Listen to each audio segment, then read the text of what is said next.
করেছে, তেমনি এই যে স্মার্ট মিটার কি আমাদের এমডি সাহেব, জানি না উনি কার কথা বলেছেন, অবশ্যই শেখানোগুলি হবে, যেন মানুষের ক্রয় ক্ষমতার বাইরে চলে গেছে।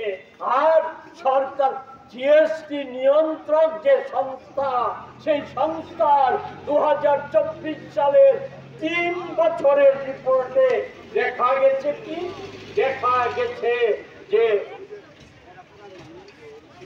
জালিয়াতি, জিএসটি জালিয়াতি করার একটা বিষয় হচ্ছে ইনপুট ট্যাক্স ক্রেডিট জালিয়াতি। এতে বেনামি কোম্পানিকে কাজে লাগানো, কর্মসংস্থানের সুযোগ সৃষ্টি।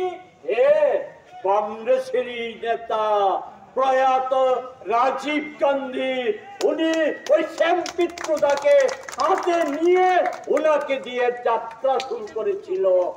যদি এর ধারাবাহিকতা যদি মোদিজি রক্ষা করত, তাহলে দেশের এই দুর্দশা হলো না। মোদিজি কি করেছে? মোদিজি এই উন্নত টেকনোলজিকে তুলে দিয়েছে।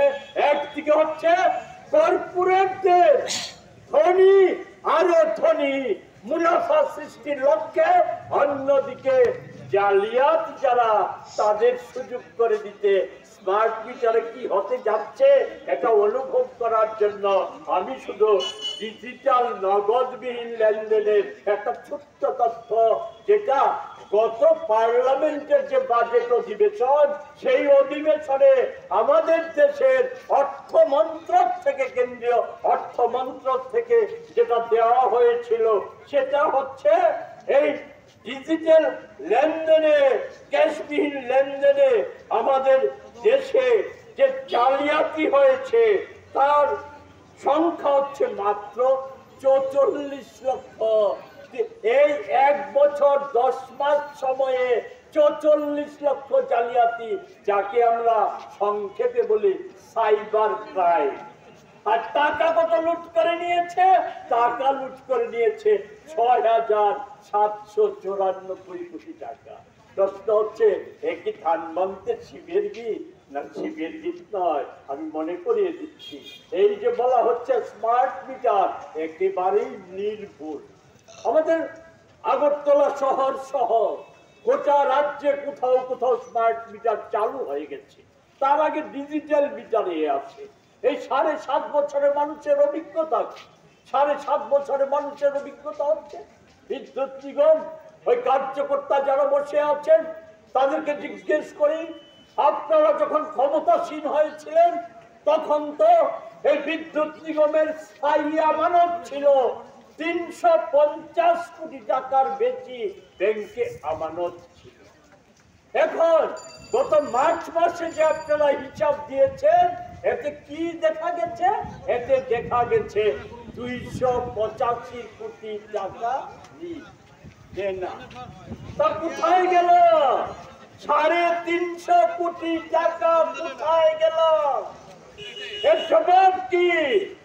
ভাই, 285 কোটি টাকা কেন দেনা করতে হলো? আমি কটা বিষয় শুধু বলবো। এই সময়ে 7.5 বছরে 2 লক্ষের বেশি নতুন কানেকশন দেওয়া হয়েছে, 2 লক্ষের বেশি। এবং 7.5 বছরে ঘোষণা করে এই যে 77 পয়সা বাড়িয়েছে, তার আগে ঘোষণা করে 2 দফায় 15% শুধু মাসল কর, বিদ্যুতের উপর কর বৃদ্ধি করেছে।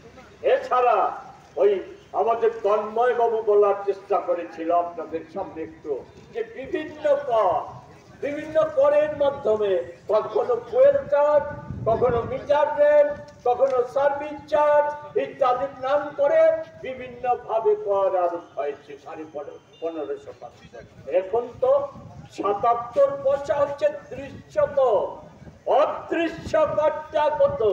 তো সানরিচ নামে যে একটা কর আপনার বিলে দেখবেন, সকলের বিলে দেখবেন।